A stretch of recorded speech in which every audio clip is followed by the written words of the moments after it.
J'ai entendu à la radio qu'un docteur, ici aux États-Unis, avait déclaré que l'homme avait évolué au cours de 14 millions d'années.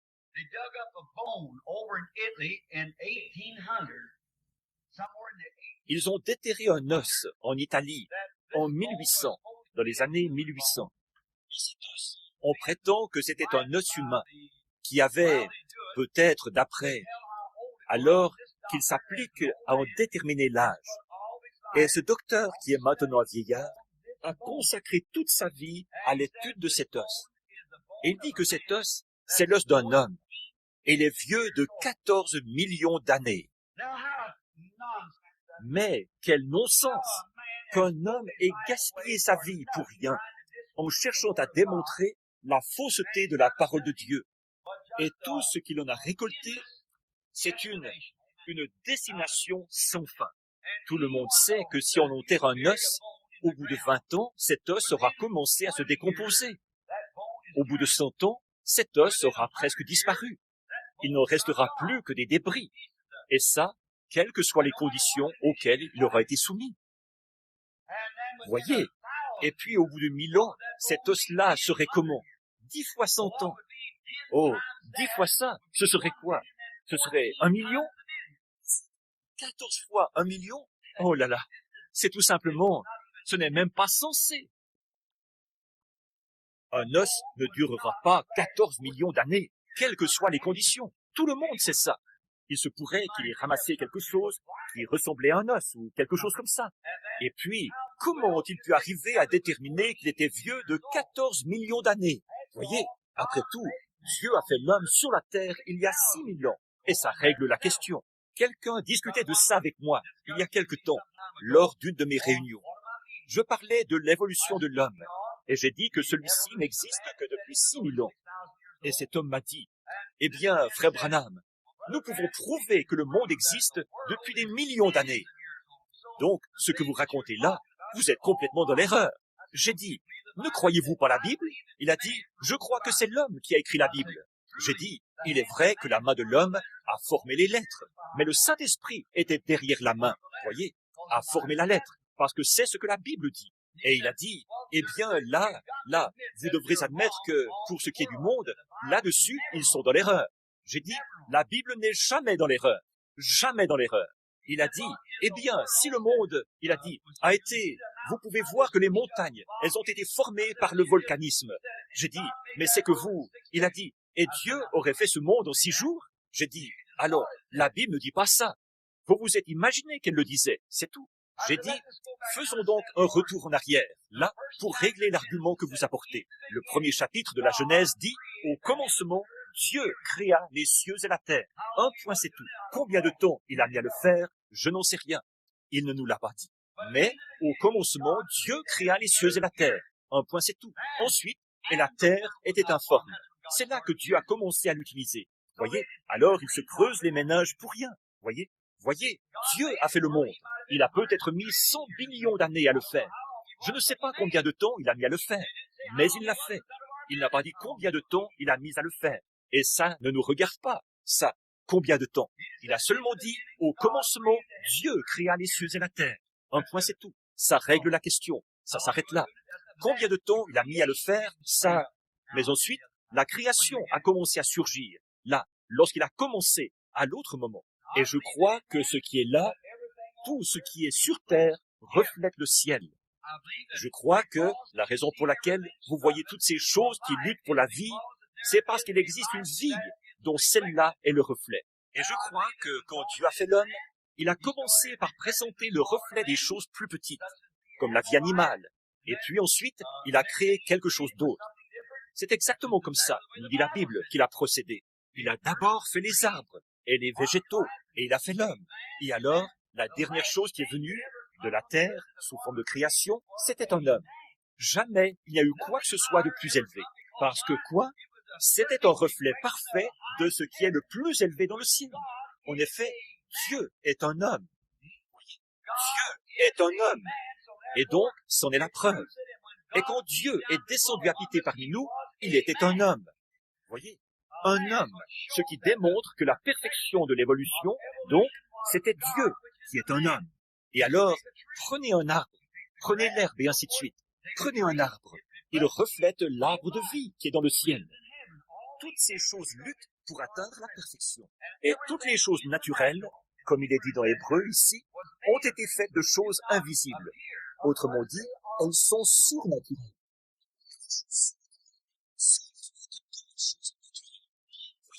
Bon, donc, les choses naturelles étaient éternelles, ou doivent durer à perpétuité de même que les choses surnaturelles. Mais le péché a perverti les choses naturelles.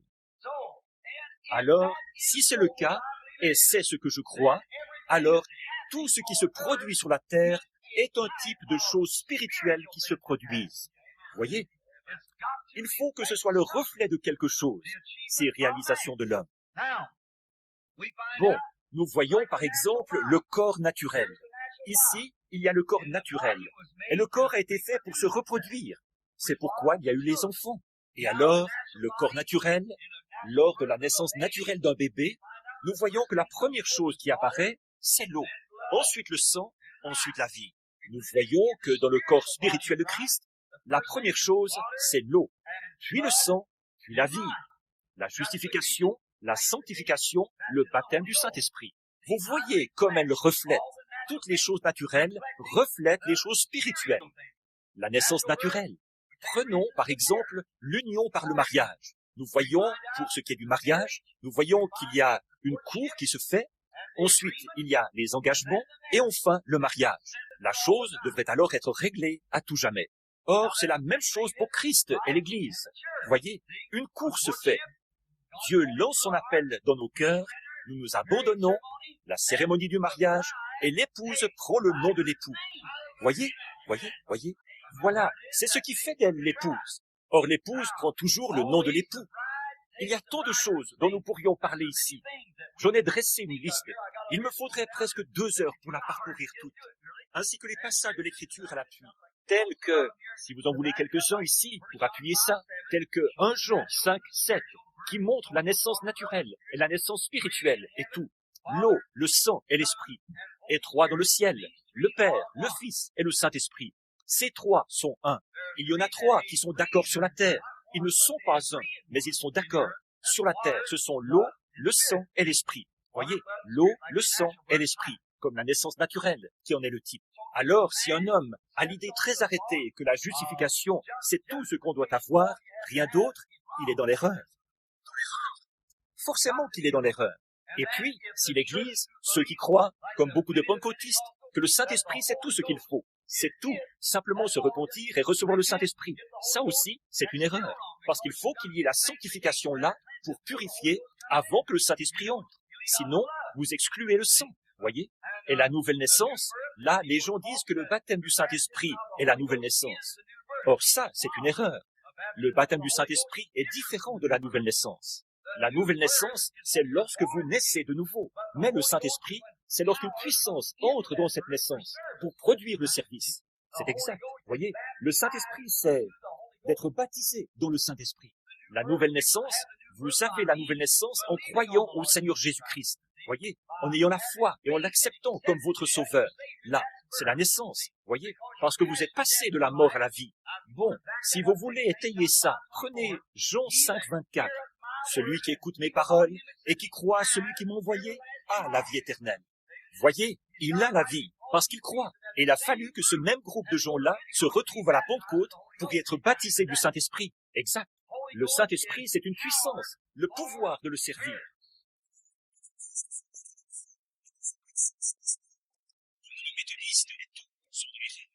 C'est impossible. Ça ne s'accorde tout simplement pas avec l'Écriture ici. Vous comprenez la chose de travers. Il faut que ce soit reçu comme l'Écriture l'a placé ici, voyez. Et le Saint-Esprit est une. Vous recevrez la nouvelle naissance après ceci. Quoi? Non. Vous recevrez une puissance. Acte 1:8. Après ceci, le Saint-Esprit survenant sur vous. Voyez? Et ils avaient déjà cru pour recevoir la vie éternelle et tout. Mais pour recevoir une puissance, il leur fallait le Saint-Esprit. Vous serez mes témoins après que le Saint-Esprit sera venu sur vous. Parce que le Saint-Esprit témoigne de la résurrection. Il montre que vous êtes devenu un adulte en Christ. Maintenant, les choses naturelles, toutes les choses spirituelles Toutes les choses qui se produisent et tout exploitent ou sont des types des choses surnaturelles, ou les choses naturelles sont des types des choses surnaturelles. Je suis allé voir l'exposition internationale, là, lorsque nous étions tout près, à Spokane. J'ai eu l'idée d'y emmener ma famille. C'est que je n'avais visité qu'une seule exposition internationale aux États-Unis, et c'était quand elle avait eu lieu à Chicago, il y a des années de ça. Hope et moi, nous y étions allés, et nous y avons passé à peu près une journée, c'est tout, à cause des pickpockets, c'est tout. Elle portait une broche que ma cousine lui avait donnée. Je marchais juste à côté d'elle, et quelqu'un lui a pris sa broche. Vraiment, c'était vraiment incroyable. Et alors nous y avons passé une seule journée, et nous sommes rentrés. Mais cette exposition internationale, j'y suis allé avec ma famille. C'était tout au plus comparable à l'exposition de Louisville, près d'ici. Vous avez vu la tour Space Needle dont il parlait.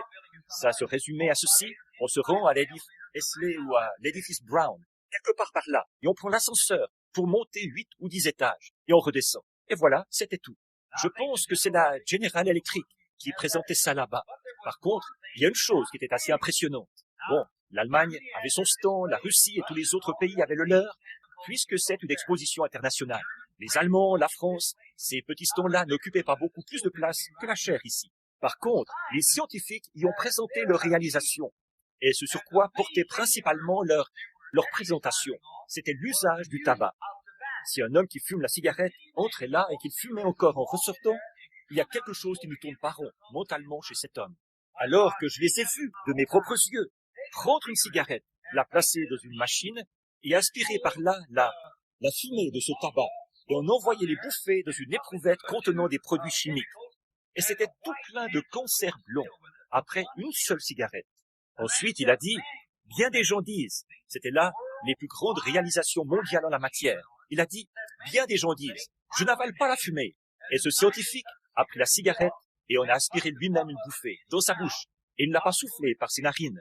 Il ne l'a pas non plus fait descendre, comme ils le font, dans les poumons. Mais il a simplement aspiré ça dans sa bouche, après quoi il a soufflé ça dans les mêmes produits chimiques. Il n'y avait aucune trace de cancer dedans. Il a dit, où est-il allé? Dans ma bouche. Quand j'avale, ça descend dans l'estomac, évidemment. Il a dit, maintenant, puis cette réflexion est venue. Pourquoi les médecins disent-ils que la cigarette n'est pas nocive? Il a dit, tout homme qui accepterait de vendre son droit d'aînesse. Un médecin qui fait une telle déclaration peut prendre sa retraite, parce que les compagnies de cigarettes lui donneront assez d'argent pour lui permettre de prendre sa retraite. Ils vont réellement son droit d'aînesse, puisqu'il avait juré de ne pas faire une chose pareille. Mais ils le font quand même. Et il a dit, voici les appareils, maintenant. Nous allons vous le prouver, grâce aux réalisations de la science. Et il y avait Yul Brynner, vous savez, la vedette du cinéma qui était là. Et ça, dans cette petite parcelle de nicotine, il a dit, maintenant, il parle de bout-filtre. Il a dit, un homme qui fait ça, on voit par là quel est son état mental. En effet, si on n'a pas de fumée, on n'a pas de goudron. Et c'est le goudron qui produit la fumée. Et si vous fumez une cigarette à bout-filtre, il a dit, il en faudra à peu près 3 ou 4 pour vous procurer la satisfaction que vous procurerez l'une des autres. Parce qu'il faut cette quantité-là de goudron pour arriver à être satisfait. Si vous n'absorbez pas de fumée, il n'y aura pas de goudron. Pour pouvoir avoir du goudron, il faut qu'il y ait de la fumée. Alors, c'est ça. Il a dit, fumez. Si vous fumez la cigarette, fumez une cigarette qui n'a pas de bout-filtre. Ça donne une seule cigarette va vous satisfaire, alors qu'il vous en faudra 3 des autres, parce qu'avec celle-là, vous aspirez beaucoup moins de goudron. C'est une astuce de vente. Il n'y a que ça dans cette nation. Des astuces de vente. Des saletés et tout le reste. Voilà. Et là, il a pris ça. Une seule petite parcelle. Il a montré qu'elle se fixait dans la gorge ou dans les poumons. Au départ, elle est blanche, puis elle tourne au rose, et puis elle passe du rose au violet. Les particules de la petite cellule étaient grosses comme ça, vues à travers le verre. Mais évidemment, il faut un verre à grand pouvoir amplifiant pour même arriver à voir cette cellule. Alors il a dit, quand elle tourne au violet, vous avez un cancer. Il a dit, un homme qui fume un paquet de cigarettes par jour, les probabilités qu'il meure du cancer sont de 70% plus élevées que celles de l'homme qui ne fume pas. Et c'est bête, semble-t-il, de courir un tel risque. Bon, ensuite il s'est servi d'autre chose pour le prouver. Il a fait sortir un rat blanc, et il a pris une cigarette, il l'a placée dans un appareil qui aspirait ça et le renvoyait sur une espèce de truc qui ressemblait à du marbre blanc. Ensuite, avec un coton-tige, il a pris la nicotine retirée de cette seule cigarette-là et il a étalé ça sur le dos du rat. Tous les 7 jours, il faisait sortir un autre rat et il fallait qu'ils en aient un chaque fois pour la leçon de ce jour-là. Ils ont fermé le rat pendant 7 jours et il le faisait ressortir. Il y avait ça d'épais de concert sur le dos de ce rat. Quelques-uns d'entre eux ne sont même plus en vie au bout de 7 jours. Le rat n'arrivait plus à bouger. Je n'ai pas pu manger pendant 2 ou 3 jours après avoir regardé cette vilaine créature. Il était là, avec ce concert, et ça lui descendait sur les pattes et tout ça. Un énorme concert, de presque 1 centimètre de haut, qui avait poussé sur le dos de ce rat, le produit de la nicotine d'une seule cigarette. Et pensez-vous que ça les arrêtait? Un grand gaillard qui était assis là, à côté de moi, la sueur lui coulait sur le visage. Il a dit, « C'est assez impressionnant, n'est-ce pas ?» J'ai dit, « Est-ce que vous fumez ?» Il a dit, « Oui, monsieur. » J'ai dit, « Eh bien, dans ce cas, vous devriez arrêter. » Mais voilà, ce sont des réalisations. Ils peuvent le prouver. J'ai prédit que si ce monde subsiste, et si la civilisation existe, du temps de la prohibition à cette époque-là, vendre une bouteille de whisky entraînait une grosse amende. D'ici quelques années, il y aura une amende 10 fois plus grosse que ça pour avoir vendu un paquet de cigarettes, si la civilisation existe. C'est 10 fois pire que le whisky. Certainement. Ça tue, ça. Et on a beau en parler aux gens, ils n'en tiennent carrément pas compte. C'est un prédicateur exalté. Et ça s'arrête là. Vous voyez, c'est ça. Ils n'y prêtent pas attention. Mais ce que je veux souligner, c'est ceci. Ces choses qu'on a réussi à accomplir sur le plan scientifique. Ils étaient là-bas, à l'exposition internationale. Ils démontraient par la recherche scientifique ce que la science a réussi à accomplir du côté des choses naturelles. Maintenant, nous sommes ici en train de démontrer, par la recherche spirituelle, ce que Dieu a réussi à accomplir avec des gens qui croient sa parole. C'est vrai, voyez. Or, pour accomplir des choses sur le plan scientifique, il faut agir selon des critères scientifiques. Pour accomplir des choses sur le plan spirituel, il faut agir selon des critères spirituels. Bon, vous pensez que ce rat était horrible à voir, et c'est vrai. Il fallait voir ça. J'aurais bien voulu en avoir une photo, même, pour montrer ça. Si j'avais pu en avoir une, je l'aurais fait, mais ce n'était pas autorisé. Mais remarquez, évidemment, ce rat, il ne lui reste que quelques heures à vivre. Quelques-uns ne sont même plus en vie au bout des 7 jours. Mais pensez à ça. Si vous trouvez que ça avait l'air rongé par le cancer, vous devriez voir de quoi a l'air une âme qui a rejeté l'évangile. Vous devriez regarder ça. Quelle chose hideuse à voir. Comment un démon peut s'emparer d'un homme et arriver à pervertir un fils de Dieu, à le transformer en une chose hideuse à voir. C'est ce qu'il est aux yeux de Dieu. Oh, il aura beau mesurer 1m80 et avoir des épaules comme je ne sais quoi, les cheveux bouclés et quoi encore. Ça n'a aucune importance. C'est l'intérieur de l'homme qui est permanent. L'extérieur est poussière, de toute façon. Donc, il s'agit de réalisation. Et ensuite, il y avait là la tour Space Needle, et tout ce qu'ils présentaient comme réalisation, ce qu'ils avaient réussi à accomplir.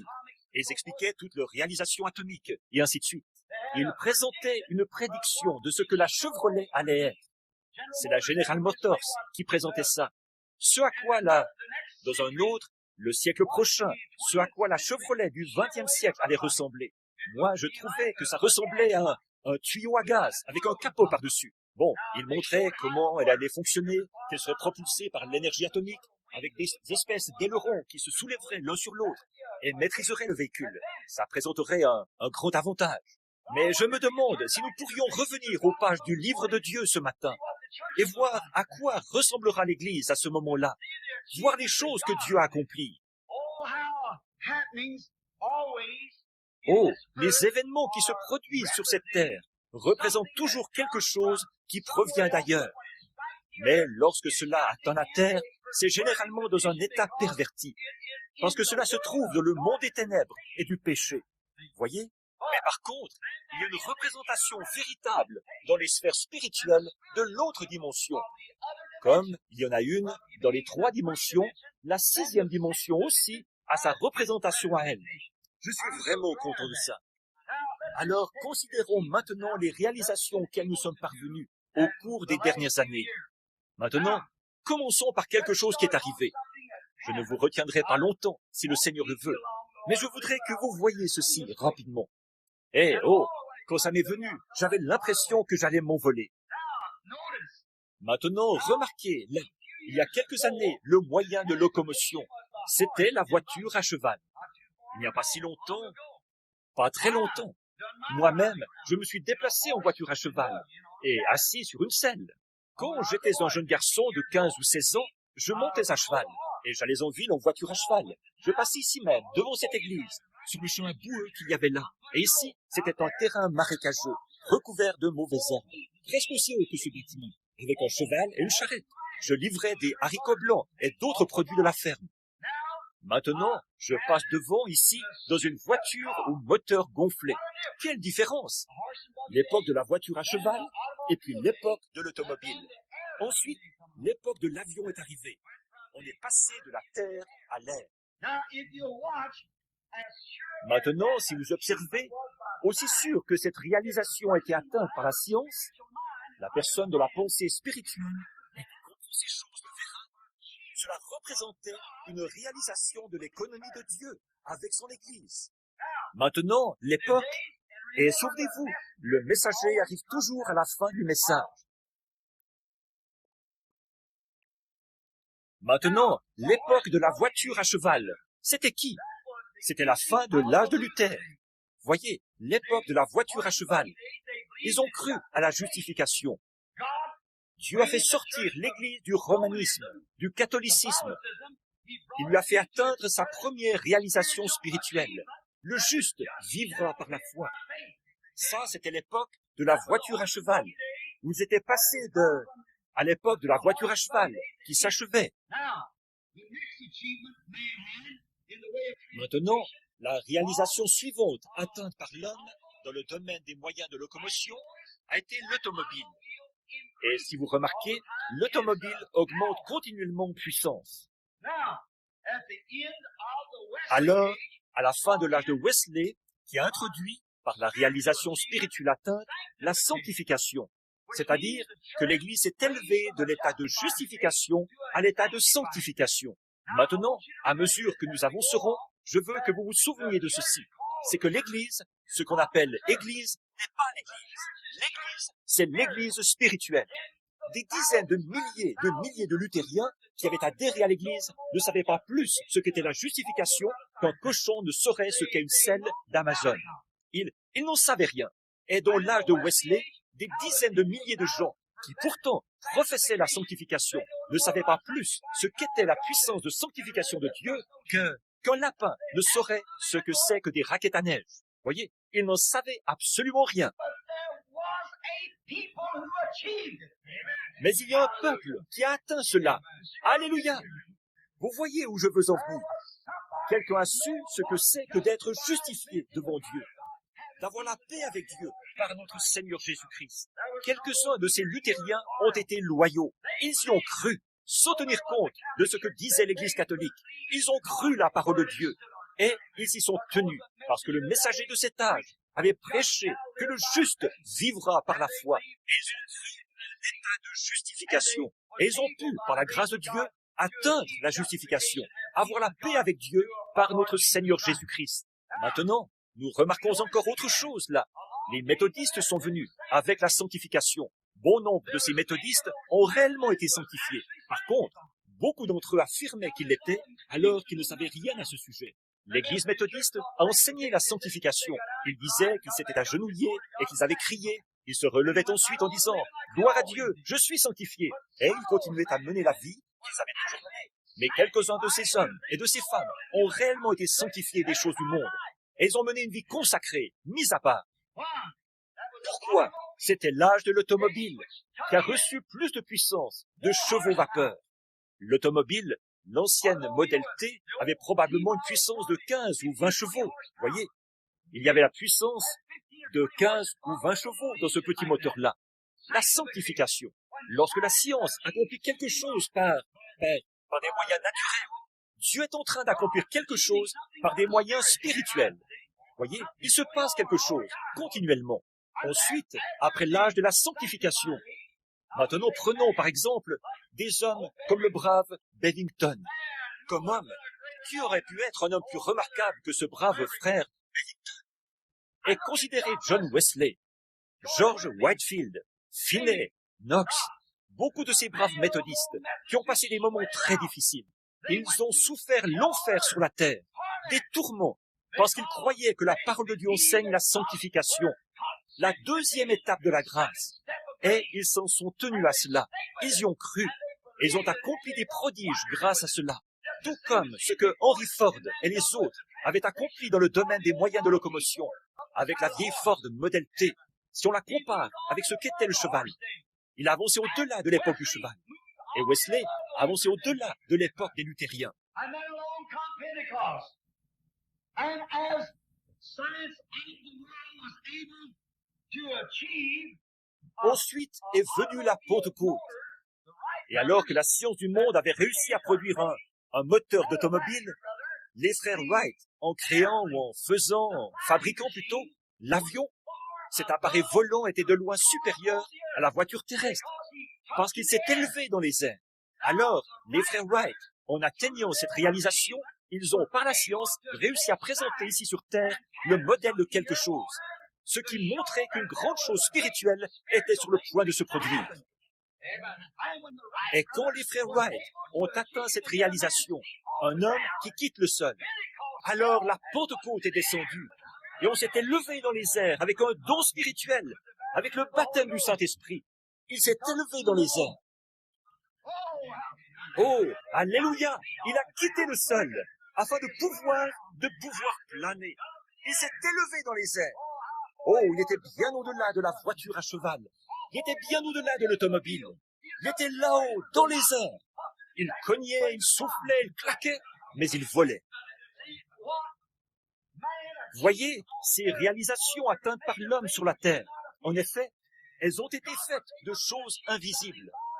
Dieu a réussi à accomplir quelque chose par des gens remplis de l'esprit qui avaient faim et soif, et par ceux qui ont pu s'en tenir à la parole.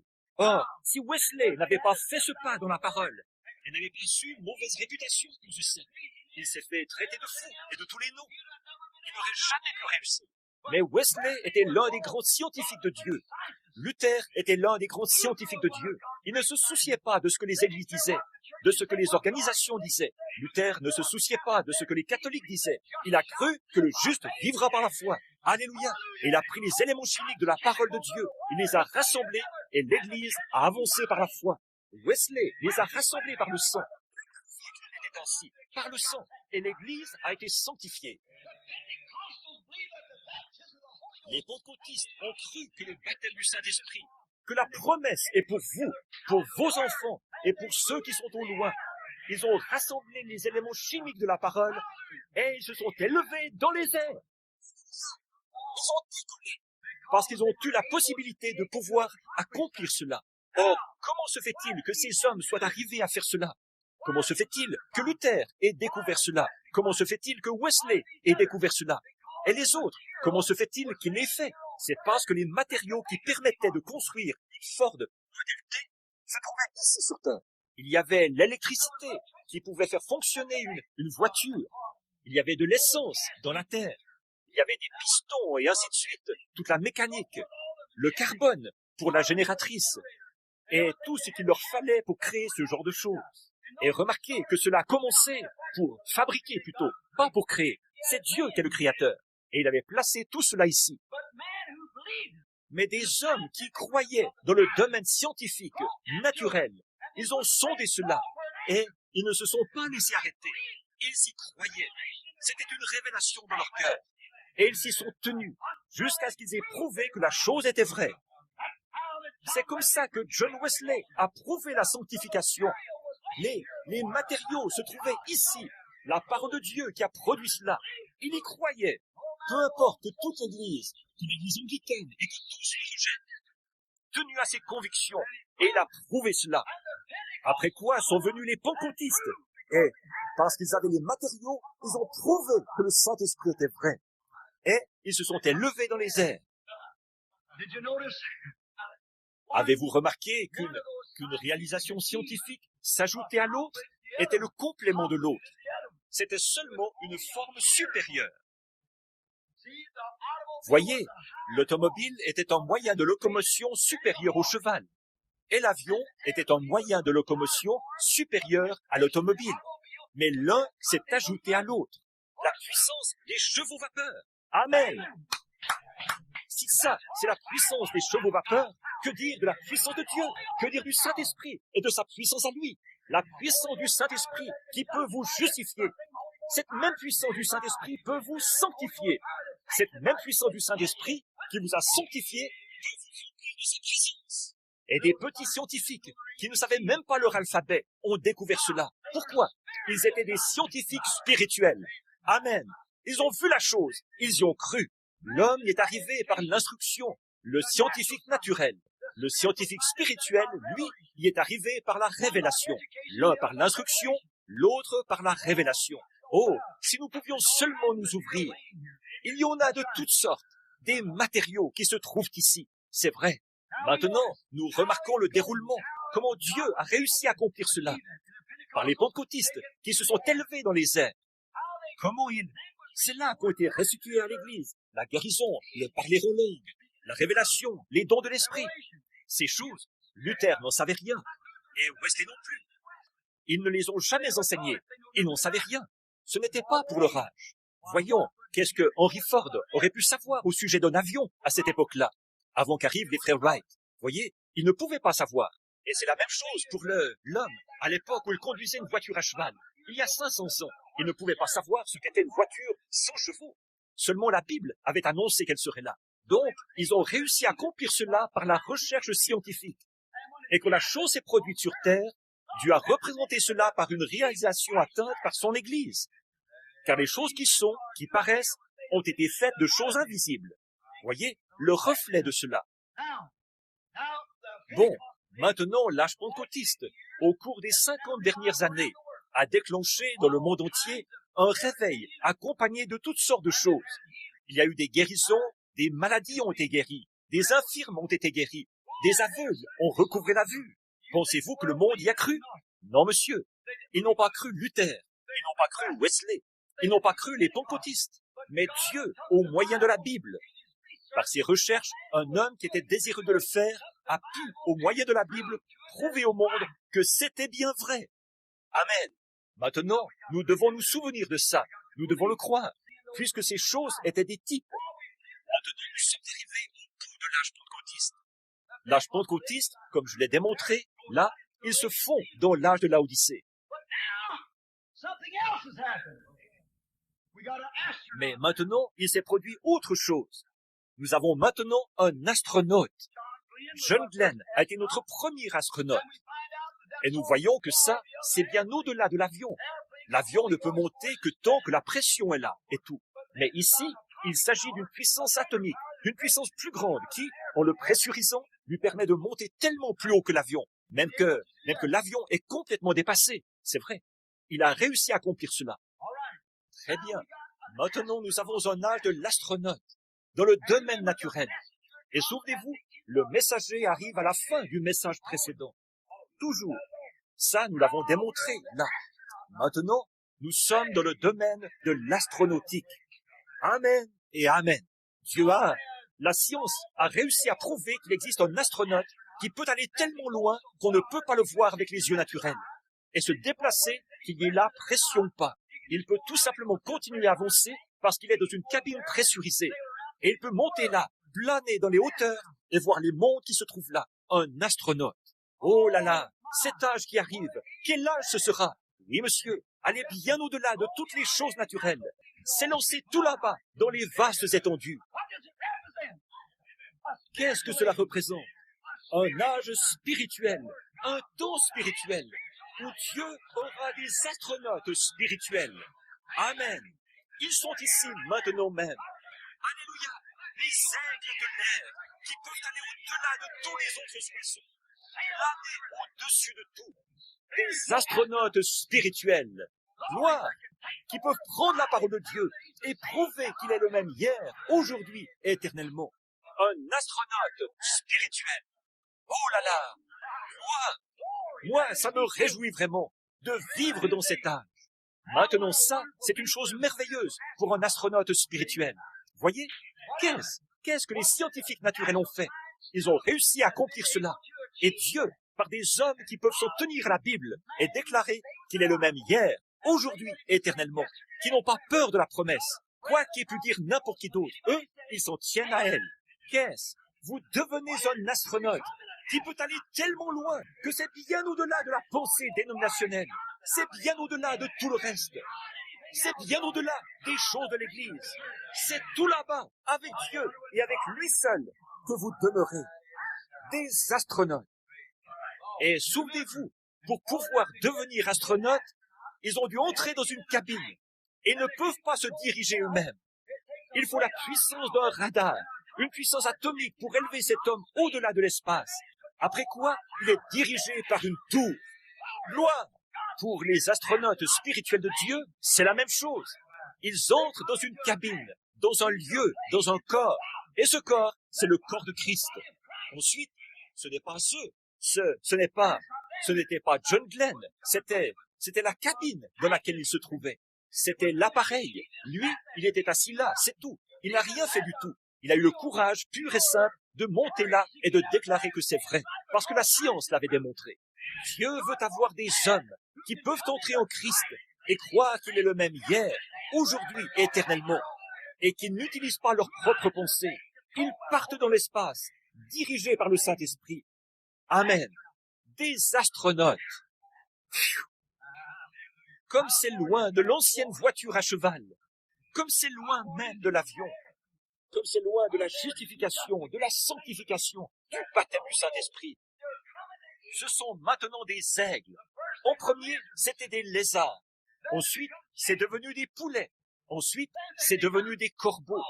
Mais maintenant, ce sont des aigles. Personne ne peut les suivre. L'aigle est un oiseau spécial.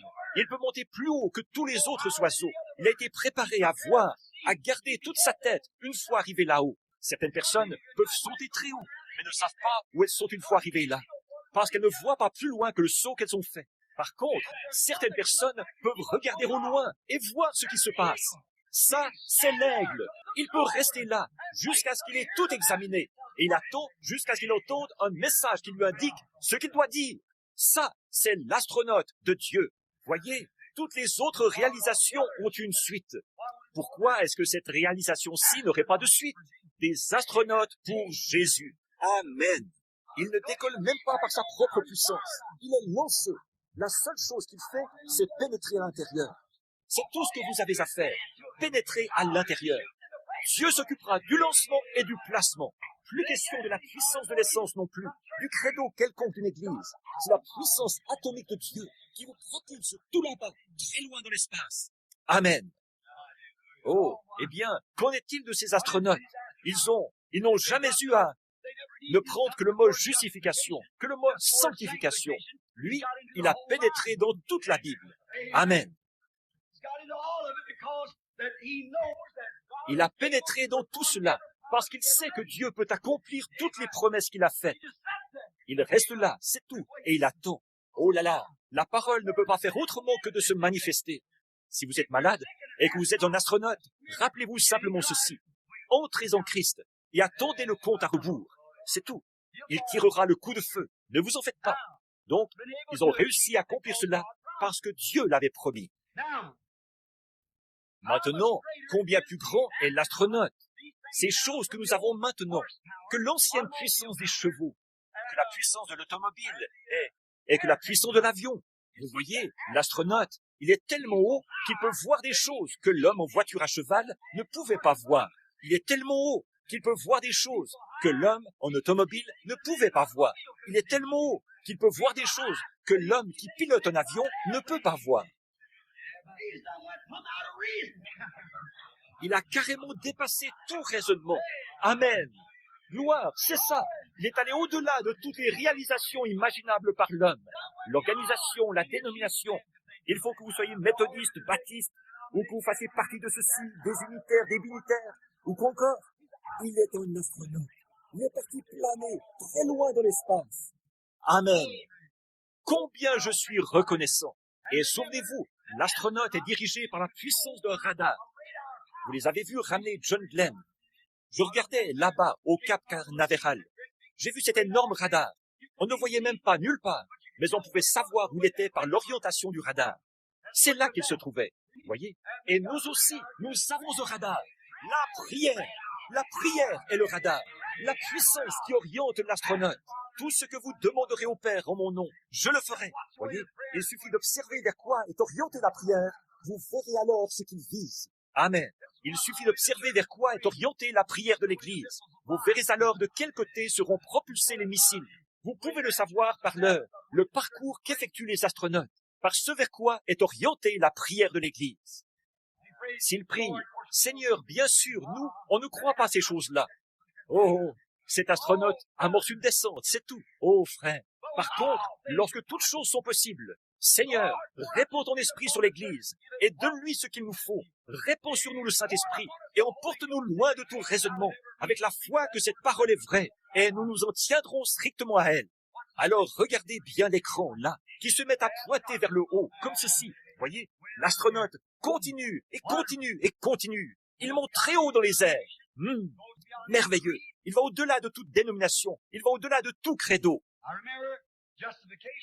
Maintenant, souvenez-vous, la justification est considérée comme un credo.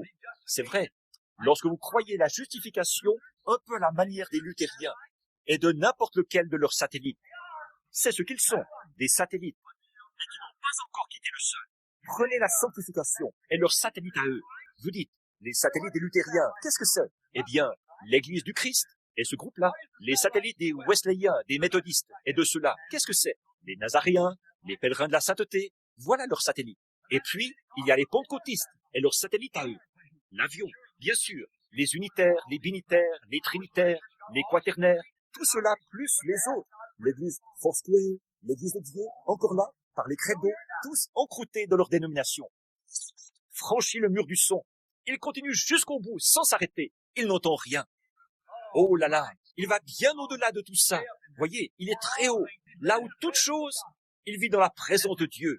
Oui, monsieur, c'est lui qui l'a promis. Sa parole déclare qu'il est le souverain sacrificateur.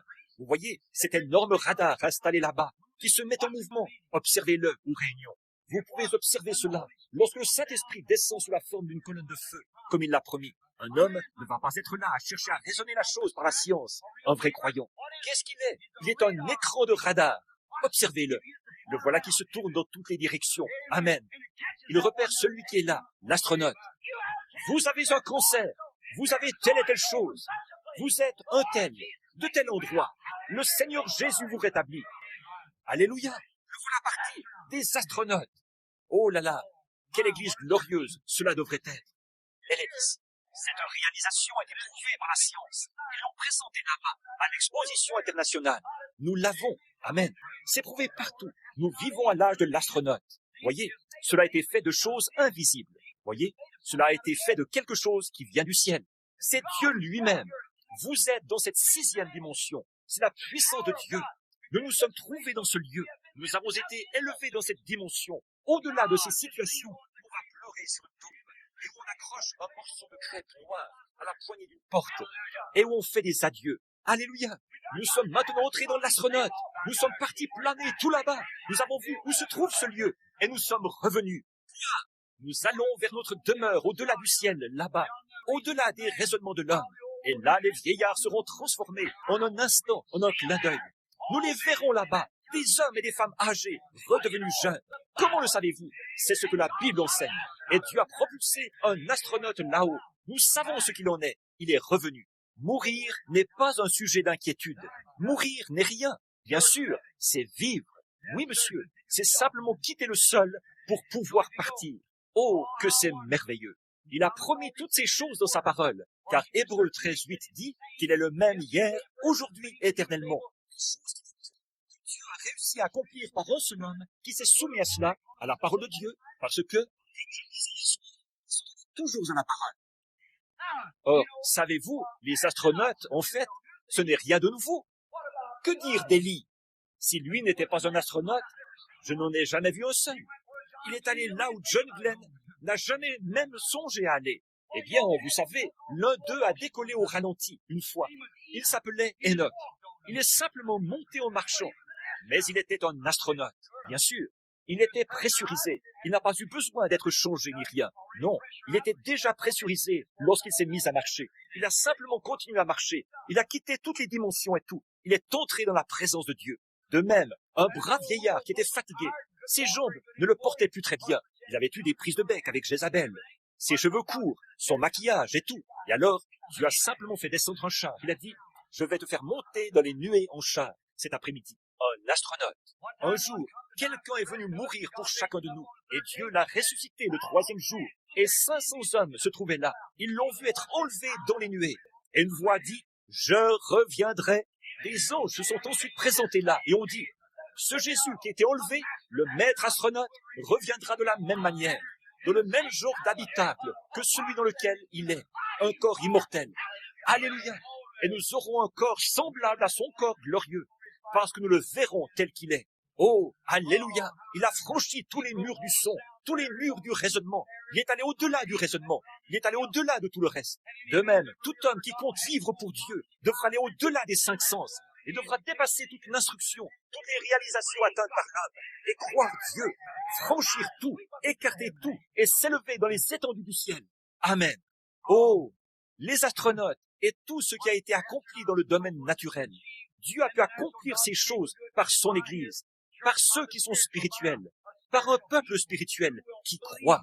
Tout homme ou toute femme qui ose, à n'importe quel moment, prendre Dieu au mot est un astronaute. Les gens diront, « Oh, ce n'est pas raisonnable. » Vous entendez ces gens qui pleurent, qui poussent des cris, vous entendez ça? Oh, ce n'est même pas raisonnable. Eux, ils ne comprennent pas. Quelqu'un me disait, vous avez fait un rêve, frère Branham, quand vous avez vu ce lieu-là. Je n'ai pas fait un rêve, pas du tout. J'étais debout, là-haut. Et de là-haut, je regardais là où j'étais couché sur le lit. Sur le lit, j'aurais pu être en train de rêver, mais j'étais là-haut. Et de là-haut, je me regardais. Voyez? Oh, ils m'ont emmené dans une petite envolée d'astronautes ce matin-là pour me montrer où aller. Et c'est la preuve que votre radar indiquera cette direction, exactement où se trouve ce lieu. Alors, ce n'est pas moi, c'est lui. C'est votre esprit en vous qui croit ce message. Et c'est le Saint-Esprit qui se trouve là où je suis. Et le fait que vous le croyez comme ça, c'est ce qui établit le contact. Et voilà, vous recevez tout de suite votre réponse. Un astronaute. Amen. Oh, que c'est merveilleux. Oui, monsieur, c'est grand. Ce que la science a accompli, c'est une grande chose. Et vous savez, ce qu'ils ont accompli là, c'est tellement grand qu'ils se sont mis à avoir peur d'eux-mêmes. C'est vrai. Ils sont tellement grands qu'ils ont peur d'eux-mêmes. Vous savez, ils ont déclaré là, il y a environ 2 ans, qu'il était minuit moins 3. Ils ont peur. Qu'est-ce qu'ils font? Maintenant, l'homme a réussi dans le domaine naturel, par l'astronaute naturel. Maintenant, il a atteint cette réalisation qu'est l'astronaute. Et là, il s'imagine que si un jour la Russie se met à faire sauter ce pays, ou un autre pays, lui, il va s'envoler vers la Lune. L'autre jour, j'ai vu un petit truc mignon, tout plein. C'était vraiment mignon. C'était 2 petits Indiens, ils étaient là en train de causer ensemble, avec leurs petits bedons, vous savez, comme ça, et une plume qui dépassait derrière la tête. Et ils se serraient la main, se tapotaient dans le dos.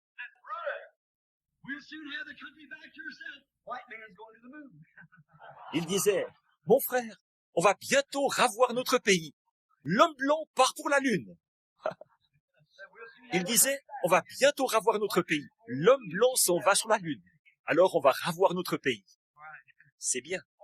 Maintenant, ce qu'ils se proposent tous de faire, c'est de construire beaucoup de capsules spatiales pour pouvoir entrer là-dedans. Et avec l'âge atomique qui arrive, ils vont faire sauter le monde. Et n'auront qu'à tirer là-dessus, et tout le monde s'en ira sur la Lune, partira pour la Lune. Ils mettront fin à tout ça, et alors, ils fonderont une autre économie sur la Lune. Tout simplement. Ils n'y arriveront pas. De tout mon cœur, je ne crois pas qu'ils arriveront jamais à ça. Voyez? Mais, en même temps, le véritable croyant en Christ est entré dans son astronaute à lui. Amen. Nous avons tous été baptisés dans un seul esprit pour former un seul astronaute. Oh, un seul corps. Celui-là peut supporter toute pression, quelle qu'elle soit. Il supporte le feu, donc il ne pourra pas brûler. Chauffer 7 fois plus. Ils l'ont mis à l'épreuve de toutes les manières, et il s'en sort très bien. Donc les scientifiques spirituels ont réussi à prouver qu'ils peuvent tout supporter. Alors le vrai croyant spirituel a ajouté à lui-même, et il est entré dans l'astronaute de Dieu, Christ. Il croit tout. Il rejette ses credos, les credos pentecôtistes, les credos baptistes, les credos méthodistes. Le voilà maintenant entré dans l'astronaute. Il dit, Seigneur, ce sera après quand? Oh là là! Qu'est-ce qu'il fait? Il vient de petites réunions. Il écoute le compte à rebours de la parole de Dieu. Vous savez, quand John Glenn était assis là, ce matin-là, ils écoutaient le compte à rebours. 10, 9, 8, 7, 6, 5, 4, 3, 2, 1, 0. Voyez? Et maintenant, le voilà au point où on déclare, on est à 3 minutes du décollage de quelque chose. Ils ne savent pas de quoi il s'agit. Nous sommes à 3 minutes de l'heure 0. Maintenant, remarquez, le vrai croyant est en Christ. Aucune condamnation pour ceux qui sont en Christ. Prêchez la parole. Tenez-vous strictement la parole. Peu importe ce que disent les dénominations, eux, ils vont la croire. Ils ne bougeront pas de là, parce que c'est la parole. Les gens des dénominations auront beau faire un tas d'histoires, les excommunier, les chasser, dire qu'ils sont fous, et tout ça. Mais eux, ils s'en tiennent strictement à cette parole. Pourvu que Dieu ait fait la promesse, ils s'y tiennent. Parce que ce sont des astronautes. Ils croient la parole. Et il n'y a pas moyen de se débarrasser d'eux. De toute façon, ils vont vous quitter. Alors, vous n'avez qu'à les laisser faire pendant quelque temps. Mais voilà, ils sont à l'intérieur, assis dans les lieux célestes en Jésus-Christ. Ils écoutent le compte à rebours, les âges de l'Église, et ainsi de suite. Waouh, c'est réjouissant, n'est-ce pas? Ils écoutent le compte à rebours. Le compte à rebours, qu'est-ce que c'est? Toutes ces choses qui ont été promises, voici où elles se sont produites.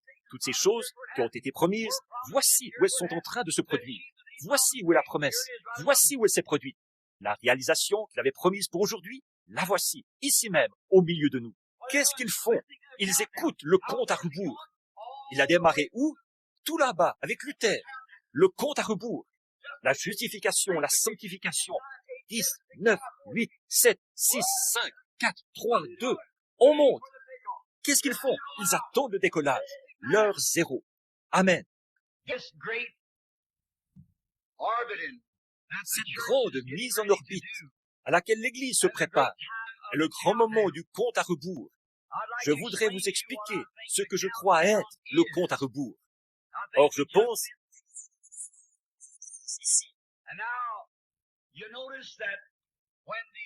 Et maintenant, vous remarquerez qu'au moment où l'astronaute naturel se prépare à quitter la Terre, il y a un compte à rebours où on compte de 10 jusqu'à 0.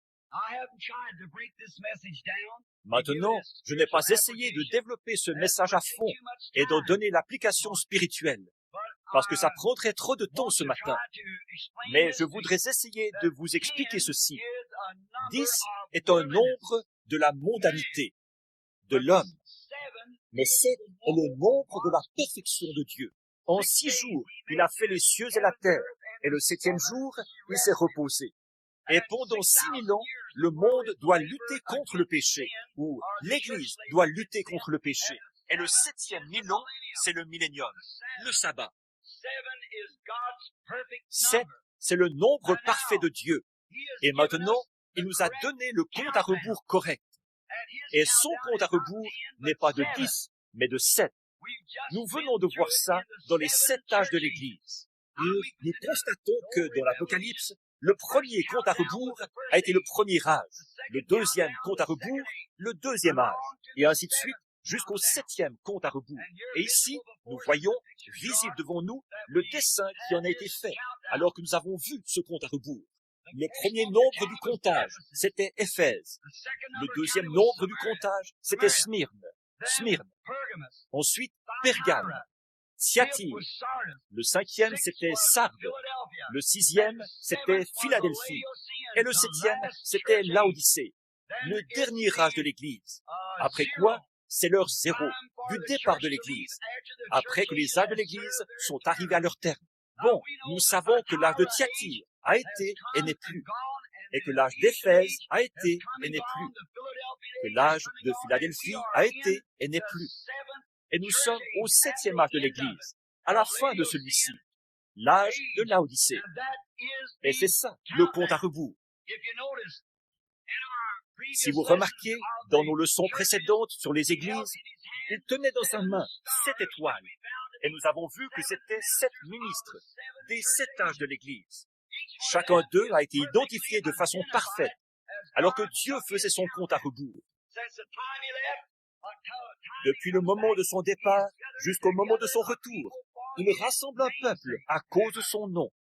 Cela a commencé au jour de la Pentecôte. La première église, l'église d'Éphèse, l'étoile est le messager de cette église-là. Nous croyons que c'est Saint Paul. Il est venu et le premier nombre du comptage a été fait. Le deuxième âge de l'église, c'est-à-dire Smyrne, c'était Irénée, le grand saint de Dieu, qui a conduit cet âge de l'église-là à la fin. Le troisième âge de l'Église, c'est-à-dire Pergame, c'était Saint Colomba, qui était un grand saint de Dieu. Pendant la période de l'âge des ténèbres, de la persécution, le 4e âge et le 4e du comptage, Saint Martin de Tours, le grand saint qui venait de France. Le cinquième âge de l'Église, son messager, c'était Martin Luther, au compte à rebours. Le sixième âge, c'était John Wesley, au compte à rebours. Maintenant, nous sommes au septième âge, l'âge de l'Église de Laodicée, et nous attendons ce grand messager, Élie, qui doit paraître une deuxième fois au compte à rebours. Et dès que celui-ci paraîtra, alors c'est l'heure zéro, et l'Église part à la maison, s'en va dans l'espace, dans les cieux, au-delà de la lune, des étoiles et de tout le reste, à la rencontre de Jésus. D'où tout cela est-il venu et où ces gens sont-ils allés? Dans cet astronaute. En premier lieu, comment ces gens sont-ils entrés dans l'astronaute? C'est comme ça qu'ils devront y entrer, en tout lieu, chaque fois. C'est vrai. Ils devront y entrer par le même moyen que les premiers y sont entrés, parce que c'est la grande mise en orbite d'un grand corps de gens. À l'époque de Noé, là, il n'y avait qu'une seule porte, et cette porte était la seule porte d'entrée. Tous ceux qui entraient là, qu'ils aillent au premier étage par la justification, ou au deuxième étage, ou bien au troisième étage, peu importe, ils entraient tous par une même porte, ils entraient tous par la même voie. Et c'est la même chose en ce jour de l'astronaute. Nous devons entrer par la même voie, venir par le même moyen, par le même message, par le même Christ, par cette même puissance qu'ils avaient reçue au jour de la Pentecôte. La même voie, la même tout au long, puisque c'est la même porte. Et comment entrons-nous dans ce corps? Par la porte. Et Jésus est la porte de ce corps. Alors nous entrons et nous naissons dans le royaume de Dieu en passant par la porte, Jésus-Christ. Et maintenant la porte est sur et l'Église se prépare à être mise en orbite, au-dessus de toutes les tribulations, au-dessus de tout, et à monter en flèche dans les cieux des cieux. L'Église, emportée dans le sein de Dieu. Amen. Amen. Le matin où John, ou se dénommait Glenn, a décollé là-bas, tous, la face contre terre, pleuraient et priaient. Ils se demandaient ce qu'il allait réussir à accomplir. Et tout à coup, s'est amorcée la mise à feu de ces atomes, alors que cet énorme missile s'est élevé là-bas, au Cap Canaveral, qu'il est monté dans les airs comme ça, et les gens poussaient des cris et pleuraient, et se demandaient ce qui allait arriver à leur astronaute qui était en train de monter. Oh, mais l'Église, gloire, par elle aussi, une mise à feu est en train de se faire. Amen. Le compte à rebours approche. Amen. La justification, la sanctification, le baptême du Saint-Esprit, l'âge de l'Église de Laodicée. Nous sommes à la fin. Jésus-Christ, le même hier, aujourd'hui, éternellement. Qu'est-ce qu'il y a? 10, 9, 8, 7, 6, 5, 4, 3, 2, 0. Eux, ils ne pleureront pas, mais il y aura des chants, des cris et des louanges à Dieu au moment où l'Église prendra son départ d'astronaute dans les cieux pour aller être avec Jésus-Christ. Amen. Leur réalisation sur le plan naturel, c'est qu'ils partent vers la Lune. Notre réalisation sur le plan spirituel, c'est que nous partons vers le ciel. Amen. L'astronaute naturel essaie de se faire une place sur la Lune. Nous avons déjà une place au ciel, toute prête. Il y a plusieurs demeures dans la maison de mon Père. Je vais vous préparer une place, et j'enverrai un astronaute venir vous prendre. Le compte à rebours est en train de se faire. Le croyez-vous? Amen. Le compte à rebours. 10, 9, 8, 7, 6, 5, 4, 3, 2, 1, 0. La mise à feu s'amorce. Le ministère est couronné dans la gloire. Alléluia. Et la vieille fusée amorce son décollage. Pas en direction de la Lune, mais en direction de la gloire. C'est là-bas qu'elle est. La mise à feu de Dieu est en train de se faire. La puissance du Saint-Esprit l'élève dans les airs, au-delà de la Lune, des étoiles, bien au-delà de toutes les réalisations qui pourraient être atteintes par l'homme. Un beau matin, l'Église prendra son vol vers le sein de Dieu dans le ciel. Mes amis, ce que les hommes, par leurs choses naturelles, ont pu atteindre comme réalisation, Dieu, je l'ai prouvé ici, on a montré le type par les choses spirituelles. Entrons dans l'astronaute sans tarder. Les portes se fermeront au bout d'un moment. Le compte à rebours est en train de se faire. La science déclare que leur compte à rebours, à eux, c'est 3 minutes. Il se pourrait que le nôtre ait devancé le leur. Il se pourrait que nous soyons à 1, prêts pour 0. Entrons. Croyez-vous que le compte à rebours est en train de se faire? Alors, inclinons la tête un instant.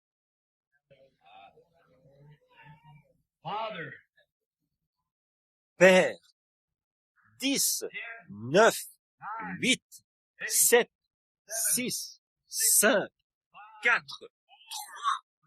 2, ô Dieu, les nations se disloquent, Israël se réveille, signe annoncé par les prophètes.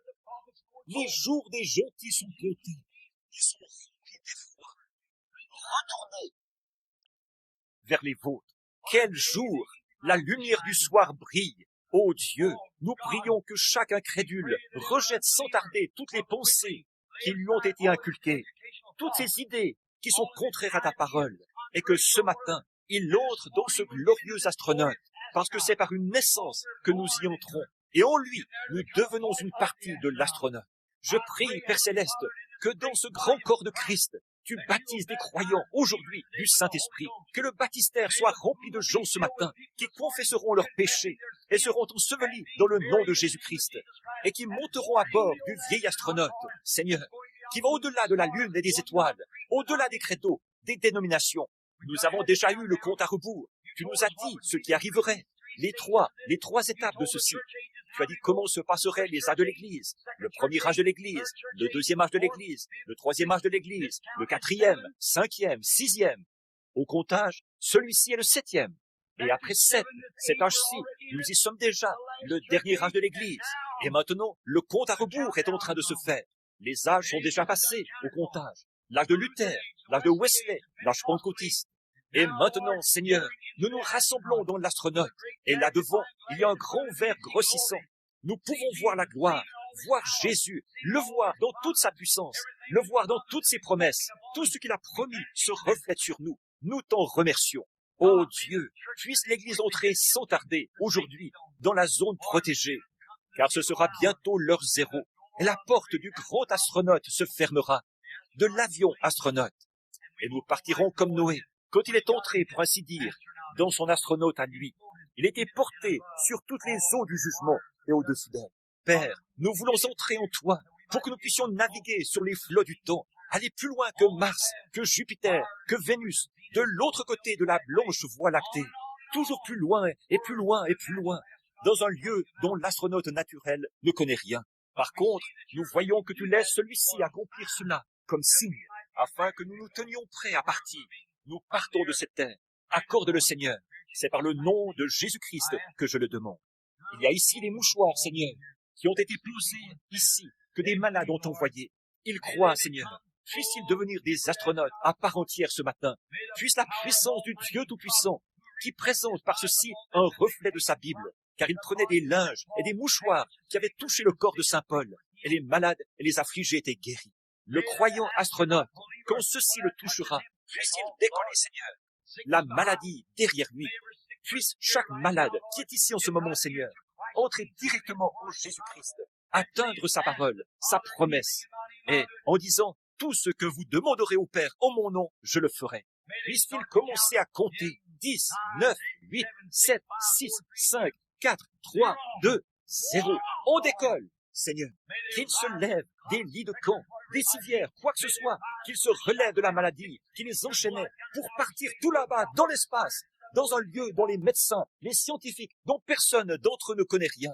Un lieu où la puissance de Dieu a été promise par la recherche scientifique de la Bible ici, ou plutôt par la recherche spirituelle de la Bible, afin de prouver que si Dieu a jamais été Dieu, il est encore Dieu. Il sera toujours Dieu, et il est l'être infini, omnipotent, tout-puissant, omniprésent, qui peut tenir sa parole et qui peut tout. Et il nous a fait la promesse que tout est possible à ceux qui croient. Ô Dieu, accorde-le.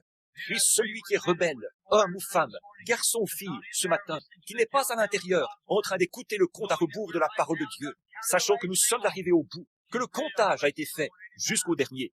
Elle est prête à crier très fort, 0, d'un moment à l'autre, et l'Église partira.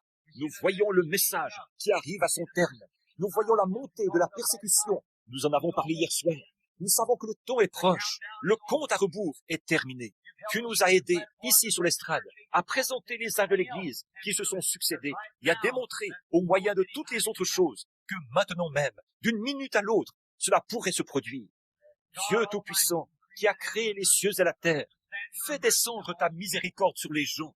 et donne-leur ce que tu as emmagasiné pour eux, car nous le demandons au nom de Jésus. Pendant que tous, hommes et femmes, gardent la tête inclinée, s'il y en a ici qui ne connaissent pas Christ comme leur sauveur ce matin et qui aimeraient le connaître et entrer dans cet état d'astronaute de la grâce de Dieu pour partir dans l'enlèvement, voudriez-vous lever la main pour dire « Je suis prêt, je veux être prêt pour l'enlèvement, frère Branham. Priez pour moi. Que Dieu vous bénisse, que Dieu vous bénisse. Et vous, que Dieu vous bénisse. Et vous, à l'extérieur, à l'intérieur, où que vous soyez, levez simplement